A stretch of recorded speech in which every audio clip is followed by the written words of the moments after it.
warahmatullahi wabarakatuh. Alhamdulillah dapat kita bertemu di dalam sebuah majlis ilmu, iaitu Ana Tanya, Da'i Jawab.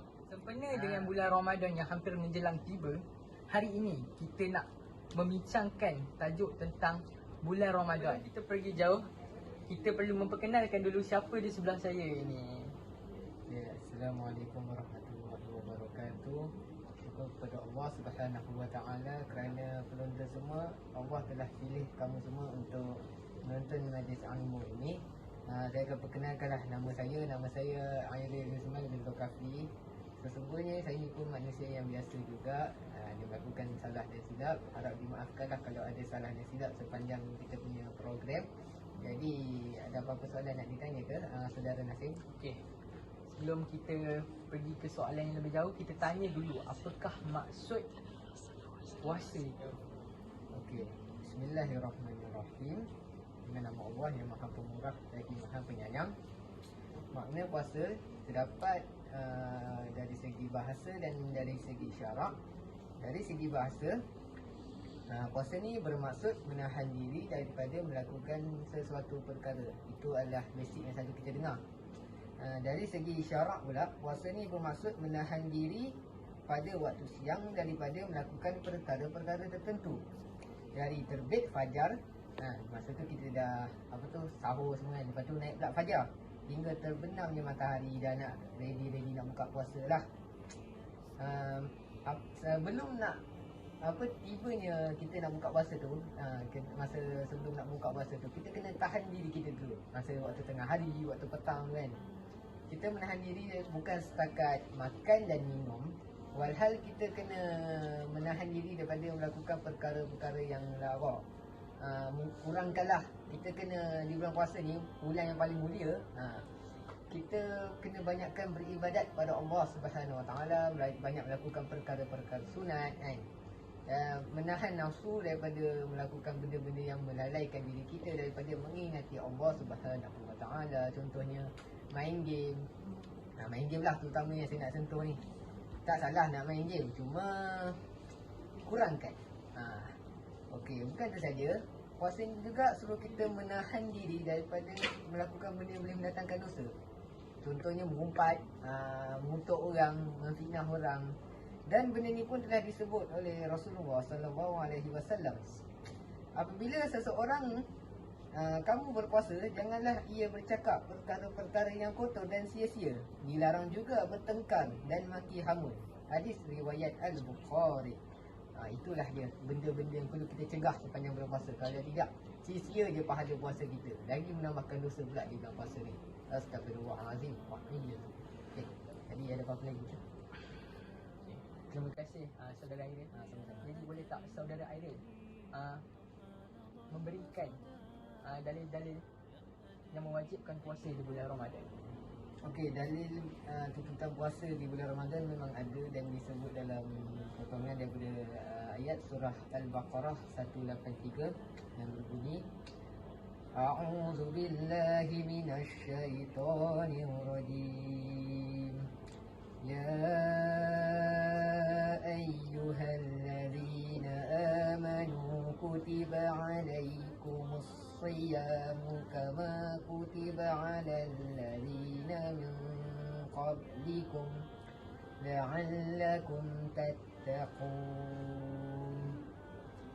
Maksudnya, wahai orang-orang yang beriman, kamu diwajibkan berpuasa sebagaimana diwajibkan atas orang-orang yang dahulu daripada kamu supaya kamu bertakwa. Surah Al-Baqarah ayat 1. Alhamdulillah kita dah tahu dalil-dalil. Jadi sekarang ini kita nak tahu pula apakah syarat-syarat puasa. Syarat-syarat wajib puasa dia ada 4. Syarat dia adalah beragama Islam. Kita sudah tahu Islam tu mewajibkan puasa, baligh, berakal, bebas dari uzur syar'i. 1, beragama Islam. Orang Islam wajib berpuasa. Bagi orang kafir tidak wajib berpuasa. Okey, tapi ada special sedikit kat sini. Namun apabila seseorang kafir itu dah jadi mu'alaf, sepanjang dia kafir tu kan, contoh dia tinggal puasa banyak kan, tak perlulah dikodokkan sebab sebagaimana sabda Rasulullah, Islam itu memutus dosa-dosa yang telah lalu. Okey, orang kafir maknanya tak payahlah kodok kan. Dia tak perlu kodokkan puasa dia sebab dia dah masuk Islam, hati dia terdetik nak masuk Islam, betul tak? Tapi bagaimana pula dengan golongan yang murtad? Golongan murtad ni pula berbeza pula dengan golongan murtad. Mereka ni pula kena wajib puasa. Contoh mereka dah insaf, dah masuk Islam balik. So mereka kena kodokkan balik puasa mereka yang diorang telah tinggalkan sepanjang diorang murtad tu. Kalau 5 tahun 5 tahun tu alam tak boleh fikir lah banyak mana tu kena ganti. Semoga Allah bagi kekuatan lah kepada mereka yang nak menggantikan puasa tu. Amin. Okey. Yang kedua, gabungan 2 dan 3, baligh dan berakal. Baligh dan berakal. Ikutkan sebenarnya bagi kanak-kanak yang kecil, anak-anak kecil ni hendaklah dibiasakanlah untuk mereka melakukan hal-hal ibadah, mendekatkan diri dengan Allah ni. Perintahkan dia orang juga berpuasa pada umur 7 tahun kan. Ajar mereka bab kata pepatah Melayu, melentur buluh biarlah dari rebungnya. Ajarlah mereka dari kecil, nanti dah besar mereka biasa ikut apa yang kita ajar tu, betul tak? Okey, tapi bila dah masuk usia 10 tahun dan dia tak mahu juga puasa, so ibu bapa bolehlah hukum mereka dengan rotan seperti mana macam solat lah. Mereka tak nak solat, kita rotan sama juga macam puasa. Yang ketiga, bebas dari uzur syar'i. Uzur syar'i.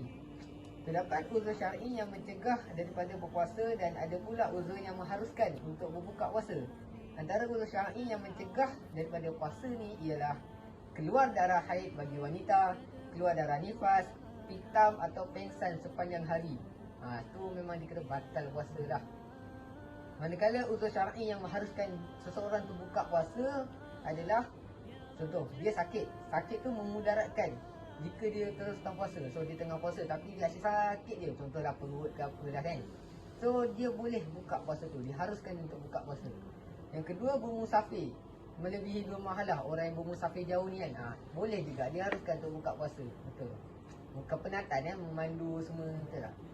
Tidak mampu berpuasa disebabkan sakit. Macam yang nombor 1 tadi tu lah. Sakit, kalau tak mampu untuk puasa, bukalah, diharuskan. Jangan meksa diri. Islam tu agama tidak maksa. Islam tu kan agama yang penyayang kan. Penyayang, lembut. Okey, itulah saja daripada saya. Terima kasih. Setelah tadi kita telah membincangkan tentang syarat-syarat puasa, jadi sekarang kita nak tahu pula apakah rukun-rukun puasa ni. Rukun puasa kat sini ada 2. Pertama sekali, yang paling penting lah dalam kita punya hidup ni, niat. Inna a'malu biniat. Hadis riwayat Al-Bukhari dan Muslim. Apa-apa perbuatan dalam hidup kita ni hendaklah dimulakan dengan niat. Jadi kalau niat kamu tu untuk mengejar agama, mengejar ataupun meraih cinta hanya kepada Allah, dapatlah benda tu. Lagi banyak daripada kamu mengejar dunia. Kalau niat kamu kejar dunia, dapat benda tu, tapi kosong. Sebab kenapa? Hidayah, tak ada hidayah. Tidak hidayah, tidak merasakan rahmat kasih sayang Allah. Sebab kamu mengejar benda niat untuk dunia sahaja, tak dapatlah. Macam tu lah dengan puasa. Puasa ni hendaklah niat untuk mendekatkan diri dengan Allah kan, untuk menundukkan hawa nafsu kita. Bukan niat sebab aku puasa ni sebab mak suruh, aku puasa ni sebab bapak, sebab cikgu suruh, aku puasa ni kan so gantilah apa semua kan. Jangan macam tu. Niat, perbetulkan niat kita. Kita beribadat bukan dengan hawa nafsu. Beribadatlah kerana Allah Ta'ala. Pada mula memanglah berat, tapi buatlah sampai istiqamah. Ubah niat kita tu. Macam tu lah juga dengan belajar. Kita belajar niat kerana lillahi ta'ala, bukan niat sebab nak skor A. Dah tersimpanglah niat tu. Okey, hati-hati. Okey, yang kedua, menahan diri daripada perkara yang membatalkan puasa. Kita dah tahulah benda ni. Memang kita kena tahan makan dan minum. Kita dah tahulah. Menahan diri daripada melakukan benda-benda yang lara, yang boleh menahan diri daripada perkara yang mengikuti hawa nafsu yang terlampau kan. Contohnya tidur. Bulan-bulan puasa ni memang orang kuat tidur lah biasanya kan. Tunggu sampailah buka puasa. Sebenarnya tak boleh tu. Tu digalak-galak. Ada masa tu luangkanlah untuk ambil Al-Quran, baca tafsir kan, membetulkan tajwid, betul tak? Itulah saja dari saya. berkaitan dengan rukun puasa. Alhamdulillah, setakat ini dulu perbincangan kita. InsyaAllah pada masa akan datang di sesi yang kedua kita akan sambung tentang bulan puasa ini, bulan Ramadan ini. Yang sedap. Okay. Bye bye.